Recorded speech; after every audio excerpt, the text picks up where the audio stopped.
శ్రీమాత్రే నమః. అందరికీ నమస్కారం అండి.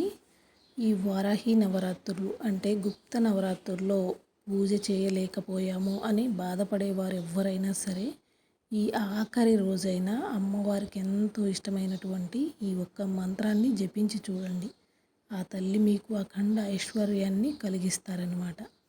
మీకు ఎప్పుడు వీలుంటే అప్పుడు ఉదయం, మధ్యాహ్నం, సాయంత్రం ఎప్పుడైనా సరే వీలున్నప్పుడు 108 సార్లు ఖచ్చితంగా జపించండి. ఆ మంత్రాన్ని ఇప్పుడు స్క్రీన్ పైన స్క్రోల్ చేసి చదివి వినిపిస్తానండి. డేట్ టైంలో ఉన్నవాళ్ళు, నాన్ వెజ్ తిన్నవాళ్ళు జపించకూడదు.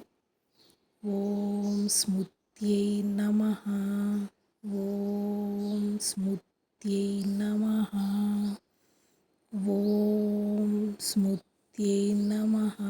విన్నారు కదండి, చాలా విశేషవంతమైన అమ్మవారి ఆఖరి నవరాత్రి రోజున ఈ మంత్రాన్ని పఠించండి. థ్యాంక్